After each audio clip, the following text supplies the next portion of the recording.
Hello, good morning. Today we are going to discuss some MCQs on surveying.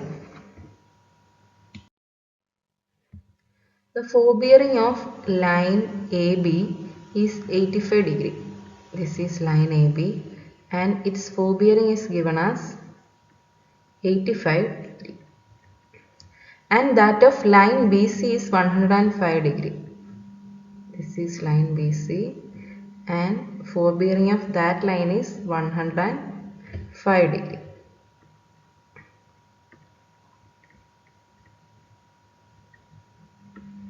Then the included angle between the lines. They are asking us to find out the included angle B. We know that the back bearing of line AB, that is this angle, is 85 plus 180. That is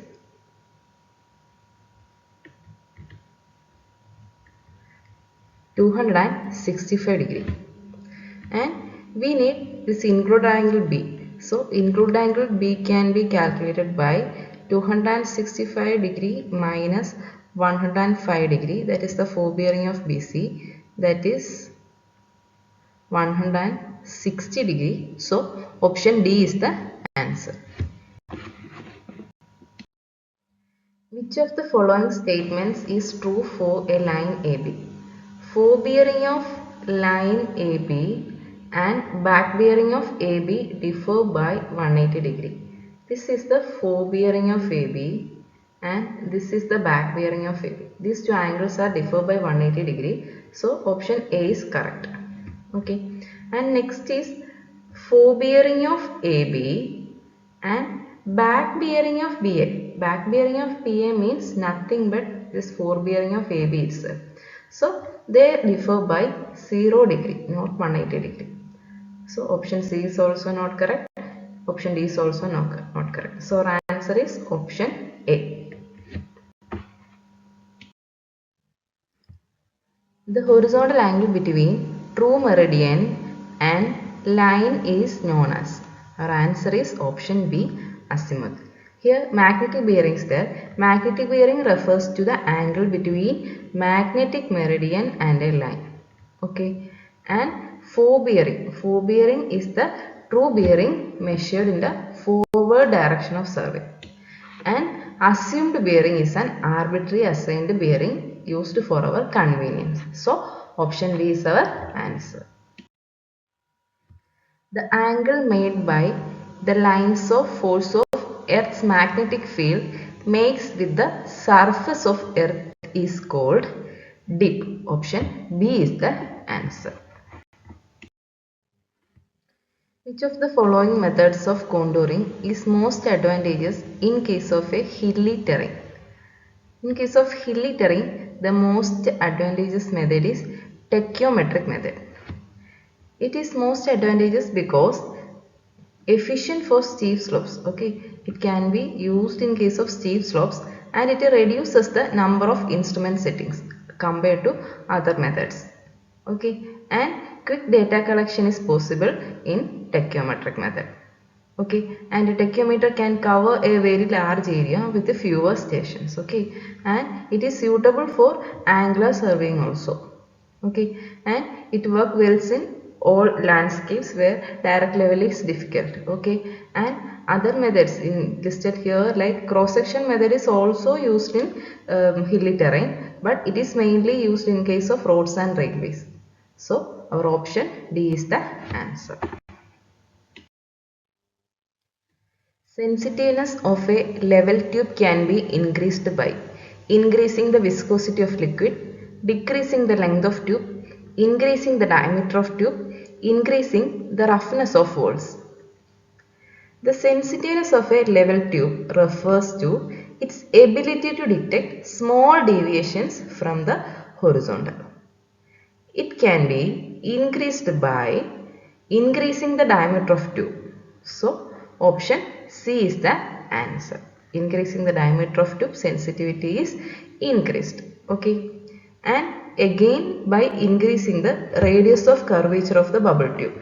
By increasing the curvature of bubble tube, we can also increase the sensitivity. or by increasing the length of bubble. Okay, if the length of bubble is increased, we can increase the sensitivity. Otherwise, decreasing the viscosity of liquid. Okay, so option 1 is wrong, decreasing the length of liquid and decreasing the length of bubble. These two options are wrong. Okay, next, decreasing the roughness of holes. Okay, and here they have given increasing the roughness, so that option is also wrong. So our correct answer is option C, increasing the diameter of the tube. It enhances the sensitivity by allowing finer adjustments in leveling. Okay. Staff reading recorded as foresight is 0.500 taken on a station of radius level 302.25. If RLF benchmark is 300, calculate the value of backside. Here it is given that the foresight, that is the final sight taken on a staff reading, the reading is 0.500 and it is taken on a station whose radius level is 302.250. Okay, and we know that the radius level of benchmark radius level is 300. Okay, they asked us to calculate the backside, the reading on the first staff. Okay, here height of instrument can be calculated as 302.250 plus 0.500. Okay, this will give you the height of instrument. Height of instrument is 302.750. Okay, height of instrument is known. From that, the backside can be calculated. Backside is equal to height of instrument, that is 302.750 minus benchmark, reduced level of benchmark, that is 300. So our answer is 2.750. Option D is the answer. The staff reading taken at stations A, B, C, D from a single setup of level are 0.920, 2.255, 1.805, 1.700. Choose the correct statement from the following. A is the highest station, B is the highest station, C is lower than B, D is higher than A. To get the answer, we need to draw a figure. This is our leveling instrument. The first staff reading is at A, that is 0.920 meters. And the next staff reading is at B, that is 2.255 meters. And the next staff reading they are going to take at C, and that is 1.805 meters. And the last reading they are taking at D, and it was around 1.70 meter. Okay, and if you plot the profile of the ground, it will be like this. So from this we can clearly say that A is the highest station. So option A is the answer. A backside reading of 1.655 was observed at a point P whose radius level is 100 meter. Find the radius level of a point Q at which the observed staff reading is 1.5. Here it is given that this is our leveling instrument and backside reading is taken to a staff. The backside reading is given as 1.655. It is observed at a point P. This point is P and whose radius level is 100 meters. That is 100.000 meters. The radius level of point Q. We need to find out radius level of another point Q at which observed staff reading is 1.500. Here the observed staff reading is 1.500.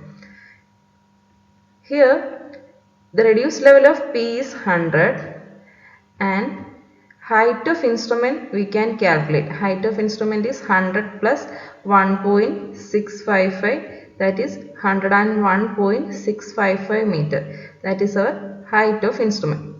Here the height of instrument is known. We need to calculate the reduced level of Q, that is equal to height of instrument minus 1.500. That is 101.655 minus 1.500. The answer is 100.155. Option B is the answer. A staff is held at a distance of 1400 meter from a level. If the reading on the staff is 3.693 meter, the reading corrected for curvature and refraction combined is. We know that the combined correction for curvature and refraction is given by the formula minus 0.0673 d square, where d is the distance in kilometer. So here 1400 meter is given. In kilometer it will be 1.4 kilometer. So our correction is combined correction is minus 0.0673 into 1.4 square. If you calculate this, you will get 0.132 meters. If we substitute the distance in kilometer, we will get the answer for correction in meter. In this question, they ask us to find out the corrected staff reading. So, corrected staff reading will be 3.693 minus 0.132, and the answer is 3.561 meters. Option A is the answer. Okay, thank you.